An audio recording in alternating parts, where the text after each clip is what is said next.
नमो तस्स भगवतो अरहतो सम्मा संबुद्धस्स। विश्ववंदनीय विश्वशांतिदूत महामानव तथागत सम्यक संबुद्ध तथागतांचा पावन पवित्र सद्धम्म, त्या सद्धम्माचा सातत्याने प्रचार आणि प्रसार करणारा सदा पूजनीय भिक्खू संघ, बुद्ध धम्म आणि संघ या महान तीन रत्नाची आम्हा सर्वांना माहिती करून देणारे, आम्हा सर्वांचा आधारस्तंभ, भारतीय घटनेचे शिल्पकार, बोधिसत्व गुणपेतंग डॉक्टर बाबासाहेब आंबेडकर यांच्या धम्मक्रांतीमध्ये संपूर्ण जीवन समर्पित करतो। आज या मंगलमय प्रसंगी गर्भसंस्काराच्या निमित्ताने आपणा सर्वांना शुभ आशीष देण्यासाठी उपस्थित असणारे पूजनीय भिक्खू करुणानंदजी स्थवीर, संचालक the great happiness YouTube channel, ज्यांनी अत्यंत सुंदर आणि मार्मिक अशी धम्मदेशना दिली, असे पूजनीय भिक्खू N Dhammanand Thero, search research YouTube channel व संपूर्ण निकम परिवार, श्रद्धासंपन्न उपासक उपासिका, आपणा सर्वांच्या प्रती अनंत अनंत मंगलकामना, मंगलमैत्री भावना व्यक्त करतो। त्याचप्रमाणे सातत्याने प्युरिटी ऑफ माइंड या यूट्यूब चॅनलच्या द्वारा धम्मदेशना श्रवण करणारे सर्वच श्रद्धासंपन्न उपासक उपासिका, आपणा सर्वांच्या प्रती अनंत अनंत मंगलकामना, मंगलमैत्री भावना व्यक्त करतो आणि माझ्या धम्मदेशनेला प्रारंभ करतो। आज कांचनताईंचा हा गर्भसंस्कार विधी आपण भिक्खू संघाच्या समवेत या ठिकाणी संपन्न करत आहोत। कांचनताईला व ताईच्या गर्भामध्ये असणाऱ्या बाळाला त्यांच्या प्रती मंगलमैत्री व्हावी, त्यांना भिक्खू संघाचा आशीर्वाद प्राप्त व्हावा, आपणा सर्वांची सुद्धा मंगलमैत्री त्या दोघांनाही प्राप्त व्हावी, या दृष्टिकोनातून निकम परिवाराने या बुद्ध पूजेचं आयोजन केलं आहे। तसं निकम परिवार धार्मिक आहे। बुद्ध धम्म संघ या तीन रत्नांच्या प्रती त्यांच्या मनामध्ये श्रद्धाभाव आहे निश्चितपणे, आणि त्यामुळे तथागतांच्या श्रेष्ठ धम्माला अनुसरून जे जे लोक आचरण करतात, अनुसरण करत असतात, त्यानुसार जीवन जगण्याचा प्रयत्न करतात, तर ते निश्चितपणे सुखी असतात आणि त्यांच्या परिवारामध्ये सुद्धा तशा प्रकारचं अत्यंत चांगल्या प्रकारचं धार्मिक वातावरण निर्माण होऊ शकते। संस्काराच्या बाबतीमध्ये आपण अनेक वेळा धम्मदेशनेच्या द्वारा श्रवण करत असतो, ऐकत असतो।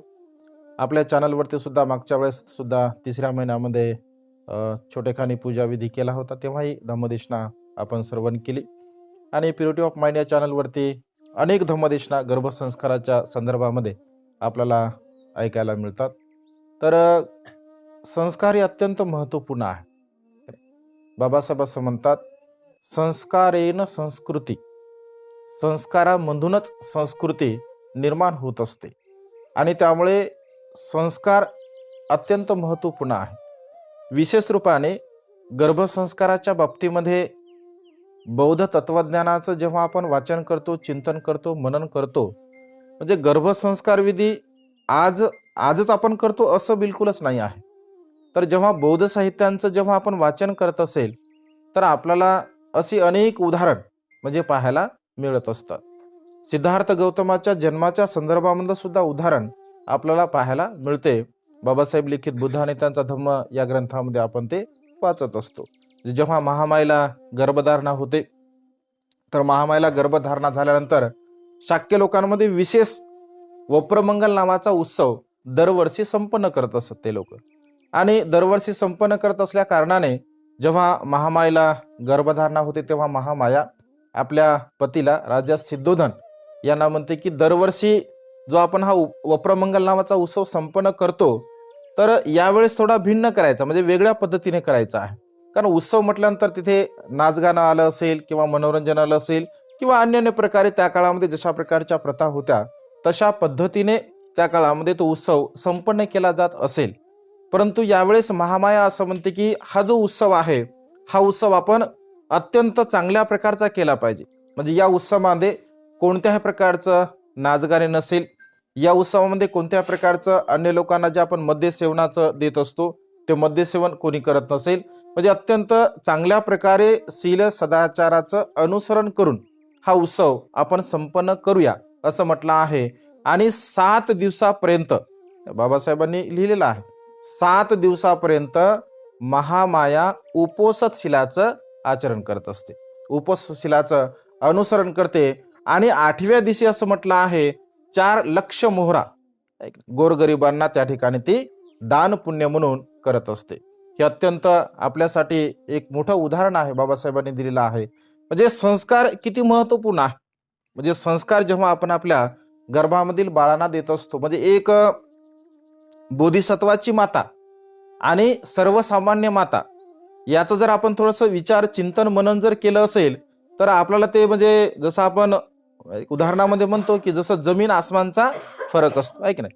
म्हणजे बोधिसत्वाची सुद्धा माताच आहे, आपल्या सर्वसामान्य सुद्धा आपल्या माताच आहे.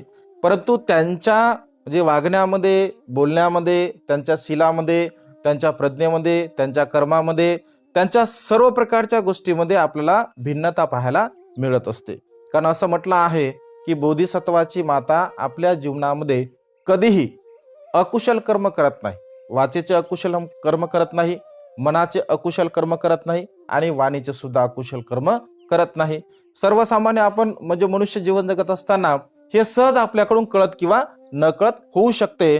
परंतु बोधिसत्वाच्या मातेकडून अशा प्रकारचं कोणतंही कर्म त्या ठिकाणी घडल्या जात नाही. आणि त्यामुळे असं म्हटलंय की त्या मातेच्या गर्भामध्ये जे काही बाळ असतं ते सुद्धा अनंत आणि असीम असं त्यांनी पुण्यकर्म केलं असतं, कुशल कर्म केलं असते. त्यांच्या पारमिता तशा प्रकारच्या असतात आणि त्या पारमितेला अनुसरून तो बोधिसत्व या संसारामध्ये जन्मास येत असतो. परंतु संस्कार हे अत्यंत महत्वपूर्ण आहे. मातेने जे दिलेले संस्कार असतात ते अत्यंत महत्वपूर्ण असतात.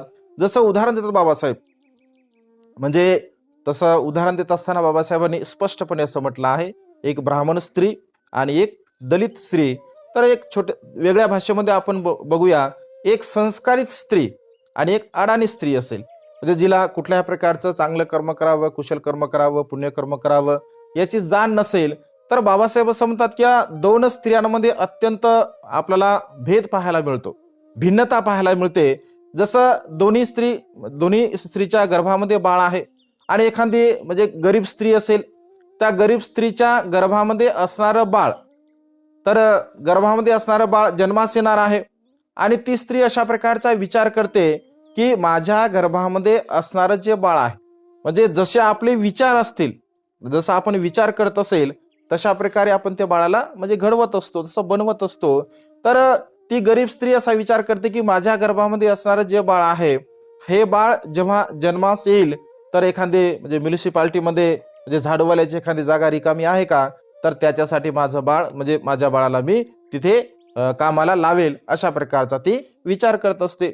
दुसरीकडे एक संस्कारी स्त्री, ज्ञानी स्त्री, बुद्धिमान स्त्री किंवा ब्राह्मण स्त्री असं म्हटलं आहे. तर बाबासाहेब असं म्हणतात की ती स्त्री अशा प्रकारचा विचार करते की माझ्या गर्भामध्ये असणारं जे बाळ आहे, तर माझ्या गर्भातलं बाळ जेव्हा जन्मास येईल तर त्या जन्मास आलेल्या बाळाला मी एखाद्या हायकोर्टची जागा, जजची जागा एखादी रिकामी आहे का, की त्या जागेवरती मी माझ्या बाळाला म्हणजे तिथे त्याला तशा प्रकारचं बनवण्याचा प्रयत्न करेल. हा विचारांचा भेद त्या ठिकाणी बाबासाहेबांनी सांगितला आहे. आणि त्यामुळे माता जे स्वप्न पाहू शकते, तर बाबासाहेब असं म्हणतात की ते सत्यामध्ये माता उतरू शकते. कारण मातेने जर तशा प्रकारचे, ज्याला तुम्ही तुमच्या भाषेमध्ये एक ना डोहाळे म्हणतात, एक ना डोहाळे लागतात असं म्हणतात, म्हणजे ते जे डोहाळे लागतात ते डोहाळे सुद्धा एक चांगल्या प्रकारचे लागले पाहिजे. ऐक ना, माती खायचे डोहाळे नाही लागले पाहिजे, ऐक ना, आंबट खायचे डोहाळे लागले नाही पाहिजे, तिखट खायचे, तुरट खायचे, तसं हे डोहाळे लागत असतात. बरं, डोहाळे लागणे सत्य आहे की असत्य आहे? तुम्हाला काय वाटते? असत्य आहे. मग होते कसं काय ते? तसं ते होते आहे की नाही? तर ते खरं आहे, सत्य आहे. म्हणजे गर्भामध्ये असणारं जे बाळ असतं, ऍक्च्युली बाळाच्या तशा प्रकारच्या अभिलाषा असतात, त्या बाळाच्या तशा प्रकारच्या इच्छा असतात. माता जरी त्या ठिकाणी तशा प्रकारचं व्यक्त करत असेल तर ऍक्च्युली ते मातेला खायचं नसतं, तर गर्भामध्ये असणाऱ्या बाळाची मानसिकता जशी असेल त्या मानसिकतेला अनुसरून तशा प्रकारे ते गर्भामध्ये असणारं बाळ मातेला खाण्यासाठी प्रवृत्त करत असते. जसं बौद्ध साहित्याचा संदर्भ जर आपण घेतला असेल तर राजा बिंबिसाराची पत्नी म्हणजे अजाशत्रूंची माता, तर अजाशत्रूंच्या मातेला म्हणजे डोहाळे लागले होते. तिच्या मनामध्ये असा विचार उत्पन्न झाला आणि तिच्या मनामध्ये तो विचार उत्पन्न झाल्यानंतर ती तीव्रतेने तिच्या मनामध्ये तो विचार उत्पन्न झाला, पण ती सांगू शकत नव्हती राजाला की नेमकं माझ्या मनामध्ये काय उत्पन्न झालेलं आहे. तर हळूहळू ती विचार करू लागली आणि विचार करत असल्यामुळे तिची तब्येत थोडी हळूहळू कमी होऊ लागली. तर राजा विचार करतो की जे राणीला काय कमी आहे, काहीतरी कमी नाही आहे, खाण्यासाठी काही कमी नाही आहे, सर्व काही सुखसुविधा आहे, मग राणीची तब्येत अशी खराब का होत आहे. तर बऱ्याच वेळेनंतर राणी त्या ठिकाणी सांगते की महाराज मला डोहाळा लागलेला आहे. मग डोहाळा कशाचा लागलेला आहे, म्हणजे मनुष्याच्या चित्तामध्ये संस्काराला अनुसरून भगवंताने असं म्हटलं, जसे संस्कार असतात त्या संस्काराला अनुसरून मनुष्य तशा प्रकारचा विचार करत असतो. तर राणी सांगते की मला डोळ्या नेमके लागले कशाचे, तर असं म्हटलंय साहित्यामध्ये असा उल्लेख आहे. कारण बिंबिसाराचं जे काही म्हणजे कुटुंब आहे, जे काही कुळ आहे, तर त्याला साहित्यामध्ये वधक कुळ असं म्हटलं आहे, म्हणजे एकमेकांचे पित्यांचे वध करणाऱ्यामध्ये त्या कुळाला असं म्हटलेलं आहे. तर अजाशत्रूच्या मातेला डोहाळे लागतात की राजाच्या उजव्या म्हणजे जो काही हात आहे तर त्या उजव्या हाताचं रक्त पिण्याचा तिला डोहाळा लागत असतो. आता हे ऐकल्यानंतर राजाला एकदम असं आश्चर्य वाटतं आणि आश्चर्य वाटल्यानंतर राजा विचार करतो की असं कसं होऊ शकते. मग पूर्वीच्या काळामध्ये बघा ते ज्योतिषी वगैरे सिद्धार्थ गौतम सुद्धा भविष्य बघितलं होतं. तर भविष्य बघणारे लोक येतात आणि भविष्य बघणारे लोक आल्यानंतर ते म्हणतात की असं का झालं, म्हणजे नेमकं राणीच्या चित्तामध्ये असा विचार का उत्पन्न झालेला आहे. तर ते राणीच्या चित्ताची मानसिकता जाणतात आणि मानसिकता जाणल्यानंतर म्हणतात की महाराज आपणास जन्मास म्हणजे राणीच्या पोटी जन्मास येणारं जे बाळ आहे तर ते बाळ आपली हत्या करणार आहे, आपल्याला ते मारणार आहे, अशा प्रकारे ते भविष्य सांगणारे त्या ठिकाणी सांगतात. तर राजा विचार करतो, चिंतन करतो आणि मग अनेक लोक म्हणतात की महाराज जर जन्मास येण्यापूर्वीच जर समजा तुम्हाला ते मारणार बाळ ठरणार असेल तर त्याला तुम्ही जन्म का देता, त्याला जन्मास घालू नये, आपण त्याला गर्भामध्येच मारू. राणी सुद्धा म्हणते मी माझ्या बाळाला गर्भामध्येच मारते, परंतु राजा धार्मिक असतो, बुद्ध धम्म संघाच्या प्रती त्याची श्रद्धा असते आणि तो म्हणतो की जे जन्मास आलेलंच बाळ नाही आहे, म्हणजे ते मला मारेल किंवा नाही मारेल, माझा शत्रू बनेल किंवा नाही शत्रू बनेल, परंतु त्याला आपण किमान जन्मास घातलं पाहिजे आणि त्यामुळे त्याचं नाव अजात शत्रू असं पडते. अजात म्हणजे जन्म न झालेला शत्रू, ज्याचा जन्मही झालेला नाही आहे तोच पित्याचा शत्रू आहे, म्हणून त्याचं नाव अजात शत्रू अशा प्रकारचं ठेवण्यात येतं. आणि शेवटी त्याचा जन्म होतो, परंतु असं म्हटलं आहे की तो बिंबिसाराला मारतो. आपण अनेक धम्मदेशनेमध्ये म्हणजे श्रवण करतो, ऐकतो, तशा प्रकारे त्यांचे कर्म सुद्धा असतात. अजातशत्रूला सुद्धा त्याचा पुत्र उदयभद्र मारत असतो, उदयभद्रला सुद्धा त्याचा पुत्र कुणाल मारतो. म्हणजे अशा प्रकारे ते पितृवधक कुळ म्हणून त्या ठिकाणी त्यांना मान्यता येते.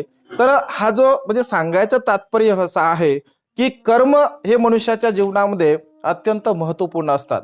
आपल्या मनाची मानसिकता जशा प्रकारची असेल तशा प्रकारे तो व्यक्ती तशा प्रकारचं कर्म करत असतो. काही काही स्त्रियांना भांडण्याचे डोहाळे लागतात, आहे की ना, भांडण करत राहतात कोणासोबत, आणि भांडण मग लोक म्हणतात ही नुसती भांडतच राहते, एक नुसती बोलतच राहते, कोणालाही बोलत, जे आलं त्याला बोलत असेल, आणि नंतर जेव्हा बाळ जन्मास येतात मग ते नुसते भांडण करत राहतात. कारण संस्कार तसे असतात. संस्कार अत्यंत महत्वपूर्ण आहे. म्हणजे हे जे आपण व्यवहारामध्ये पाहतो ते खरंच तसं असतं, ऐक ना, तशा घटना घडतात आणि त्यामुळे संस्कार हे अत्यंत महत्वपूर्ण आहे. संस्कारेनं संस्कृती असं म्हटलं आहे, म्हणजे संस्कारामधूनच संस्कृती निर्माण होत असते. आणि त्यामुळे आपल्या जीवनामध्ये खरं तर स्त्रीच्या जीवनामध्ये 2 क्षण अत्यंत महत्वपूर्ण असतात. एक तर विवाहाचा क्षण जे अत्यंत आनंदाचा असतो, अत्यंत महत्वपूर्ण असतो, आणि स्त्रीच्या जीवनामध्ये स्त्रीला म्हणजे मातृत्व लाभण्यासाठी किंवा स्त्री जीवनाला पूर्णत्व प्राप्त होण्यासाठी, म्हणजे एखादी माता जेव्हा बाळाला जन्म देत असते तर खऱ्या अर्थाने असं म्हटलं आहे की त्या स्त्रीचं जीवन हे धन्य होत असते, किंवा तिला मातृत्वाचा तो एक आनंद प्राप्त होत असतो. आणि स्त्रीच्या जीवनामध्ये हा सर्वात सुखाचा क्षण असतो. मग ते मुलगा असो अथवा मुलगी असो, हे महत्वपूर्ण नाही. कारण संसारामध्ये असे अनेक लोक आपण पाहतो, आहे की नाही. अनेक माता भगिनी असं पाहतो की त्यांना पुत्राची प्राप्ती होत नसते, आणि ज्यांना पुत्राची प्राप्ती होत नाही तर त्यांच्या जीवनामध्ये असणारं जे दुःख आहे, तर त्या दुःखाची आपण म्हणजे कल्पना सुद्धा करू शकत नाही. आणि त्यामुळे स्त्रीच्या जीवनामध्ये त्यांच्या घरामध्ये बाळ जन्मास येणे हे अत्यंत सुखाचा असा क्षण असतो. आणि त्यानंतर त्याला कशा प्रकारे घडवायचं, त्याला कशा प्रकारे बनवायचं, कारण गर्भामध्ये असणारे जे संस्कार असतात, केवळ तेवढे संस्कार मनुष्याला पूर्णत्व जीवन प्राप्त होण्यासाठी सहाय्यक ठरणारे नसतात. आपण जरी असं म्हणत असेल की एकदा प्रश्न केला होता एका म्हणजे भगिनीने, भंतेजी तुम्ही गर्भसंस्काराबद्दल बोलता, म्हणजे नेहमी मार्गदर्शन करता, तुमच्या आईने गर्भसंस्कार केला होता का म्हणत. म्हणजे मलाच प्रश्न केला होता तसा, किंवा तुमच्या आईने गर्भसंस्कार केला होता का. आता आम्हाला काय माहित केला होता की नाही केला होता. म्हणजे तुम्ही त्यांना म्हणायचं होतं असं होतं, किंवा तुम्ही भिक्षू झाले मग तुमच्यावरती म्हणजे कुठला संस्कार तसा तुमच्या आईने दिला होता, तर तसं काही म्हणजे संस्कार वगैरे काही केला नव्हता. परंतु नंतरचे जे संस्कार आहे, जसं समजा जन्मास आल्यानंतर, जसं आम्ही ज्या शाळेमध्ये गेलो, जिथे म्हणजे भंतींची शाळा होती, आणि भंतेंच्या शाळेमध्ये असल्यामुळे आमच्यावरती हळूहळू हळूहळू धम्माचे संस्कार झाले. आणि म्हणून सांगत आहे की गर्भामध्ये असणारे संस्कार फक्त महत्वपूर्ण नाही आहे, तर जन्मास आल्यानंतर सुद्धा जे आपल्यावरती संस्कार होत असतात हळूहळू हळू, तर त्या संस्काराने सुद्धा मनुष्याचं जीवन हे घडत असतं, मनुष्याचं जीवन हे बनत असतं. आणि त्यामुळे आपल्या जीवनामध्ये भगवंत असे म्हणतात की गर्भामध्ये असताना ते संस्कार तर आपण टाकलेच पाहिजे, परंतु अगदी लहानपणी सुद्धा त्या बाळावरती चांगले संस्कार दिले पाहिजे. कारण संस्कार टाकत असताना उदाहरण दिलं भगवंताने, जसं ओलं लाकूड आहे, एखादं ओलं लाकूड आहे, त्या ओल्या लाकडाला तुम्हाला जसं वाकवायचं असेल, तुम्हाला जसा आकार द्यायचा असेल, तशा प्रकारे तुम्ही त्याला आकार देऊ शकता. पण तेच लाकूड जर समजा सुकलं असेल, वाळलं असेल, त्याला जर तुम्ही आकार देण्याचा प्रयत्न केला तर आकार देऊ शकतो का आपण. नाही, लाकूड त्या ठिकाणी ते मोडू शकते. अगदी संस्कार सुद्धा तसेच आहे. लहानपणी जेव्हा आपण बाळाला बोलतो, मारतो, ऐक ना, रागावतो, तर त्याला ते ठीक वाटतं. परंतु जेव्हा मोठे मुलं होतात तर त्यांना आपण रागावू सुद्धा शकत नाही, त्याला बोलू सुद्धा शकत नाही.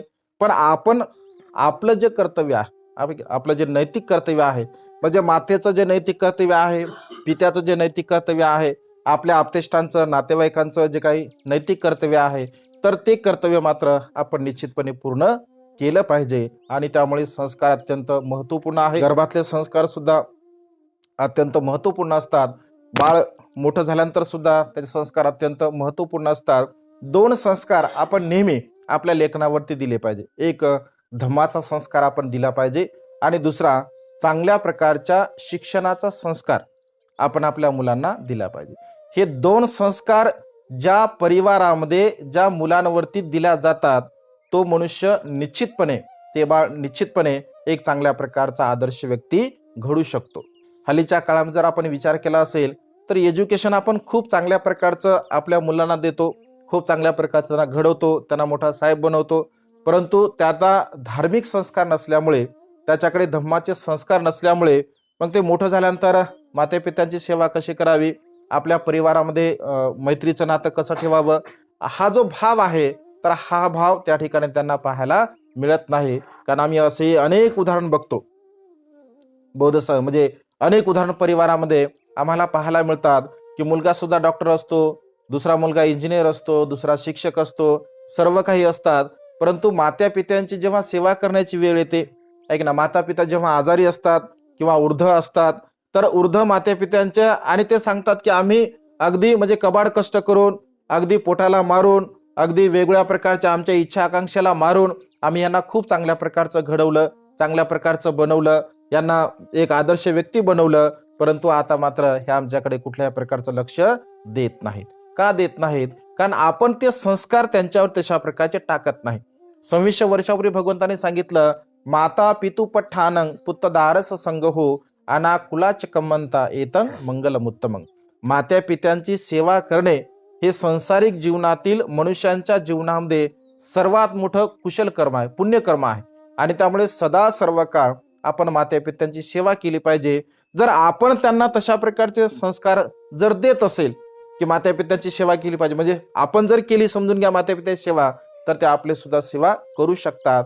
आणि त्यामुळे संस्काराचा हा जो वारसा आहे, हा संस्काराचा वारसा पिढी दर पिढी आपल्या परिवारामध्ये येत असतो. आणि त्यामुळे निश्चितपणे आपण खूप चांगल्या प्रकारचे संस्कार आपल्या परिवारातील जे काही जन्मास येणारं बाळ आहे त्या बाळाला द्यावे.